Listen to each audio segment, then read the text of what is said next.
Hello everybody, welcome back to our channel. In this video, we're going to be considering the spiritual gems comments for the week of July 7th through 13, 2025. So friends, we welcome you and now let's get started. Okay, the first question comes from Proverbs 21 verse 31. We're considering Proverbs chapter 20 and let's read together verse 31. The horse is prepared for the day of battle, but salvation belongs to Jehovah. Okay, how does this verse add meaning to the prophecy found at Revelation 6:2? We notice it mentions about the white horse of the apocalypse, and this is the victory of our Lord Jesus during the last part of the system of things. So this prophecy is related with this verse of 21:31 of Proverbs, helps us see that spiritual war and Christ's victory are directed by Jehovah. That's why the last part of the verse reads, salvation or victory belongs to Jehovah.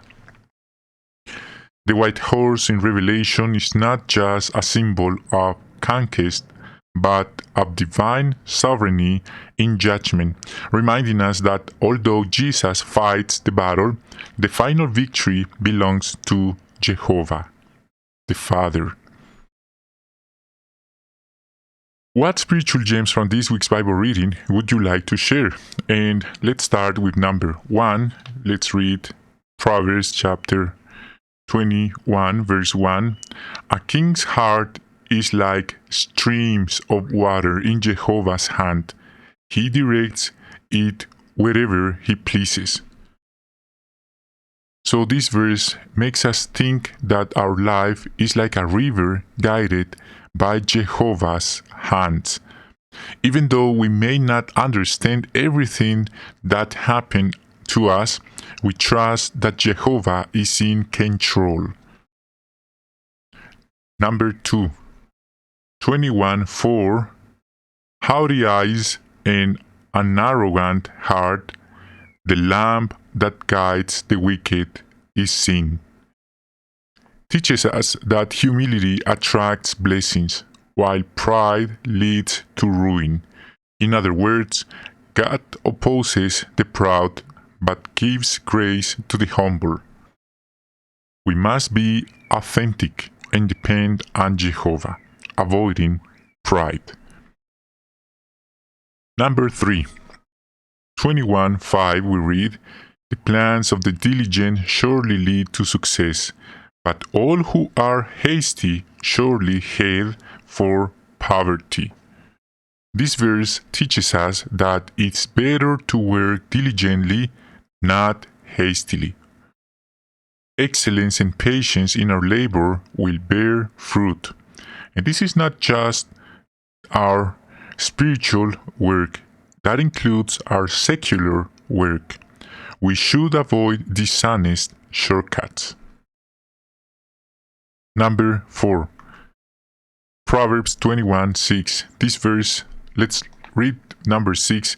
Gaining treasures by a lying tongue is like vanishing mist, a deadly snare.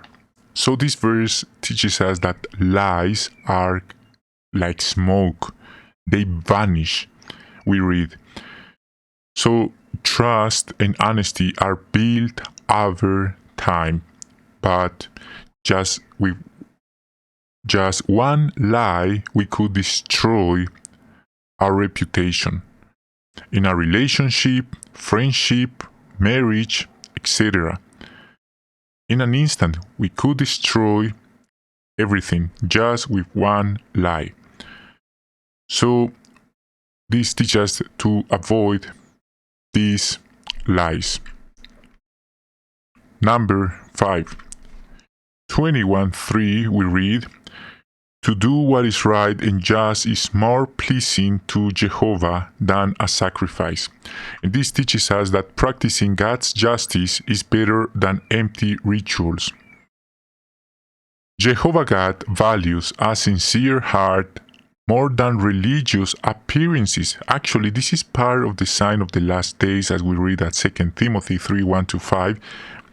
Many people pretend to be devout, religious, but at the end, in their heart, in their privacy, they're not living what they preach. So it's not about pretending being religious, it's about being really pure, sincere, devout before Jehovah. It's important to live what we preach instead of pretending. Number 6, 21:13, we read, "Whoever stops up his ear to the cry of the lowly one will himself call and not be answered." So this teaches us that it's good to help those in need, and God will hear us later. In other words, compassion opens doors. If we help, we'll be helped later. Number 7, 21:14, we read, "A secret gift subdues anger, and a hidden bribe fierce rage." So this verse teaches us both sense of giving something, but in a positive way. A timely gift can resolve conflicts. A loving gesture of a kind word can change a tense situation. This means being peacemakers. Okay, but as we read, a bribe, that's not good. That's not the purpose. Number 8, 21:25, we read, "What the lazy man craves will put him to death, for his hands refuse to work."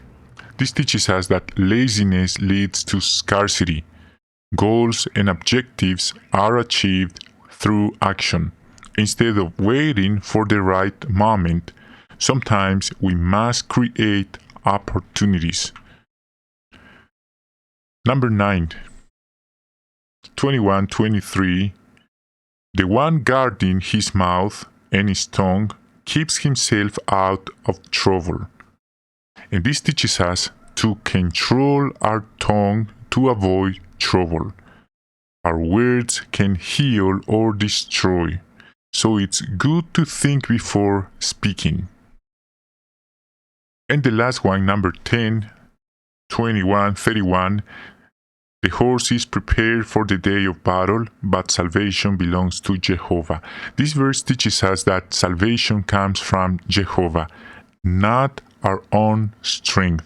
Of course, it's good to prepare for every situation the best we can, but we must always trust in Jehovah God, because it doesn't matter our preparation. At the end, Jehovah has the final or last word in every matter. Okay, friends, thank you so much for watching. And we want to say hello to some dear friends and brothers like Lindol Win, Janet Perez, Onanya, Vlogsu, Lisa Jacinta, Eric Stewart, Adri Bale, Franz Bonzo, Benga Falokun, Sister Helen, Junior Oragon, Someone, Gerson de Talo, Random Person, Agnes Itua, and Gil Rodriguez. So friends, thank you so much, and we hope to see you in our next video. See you next time.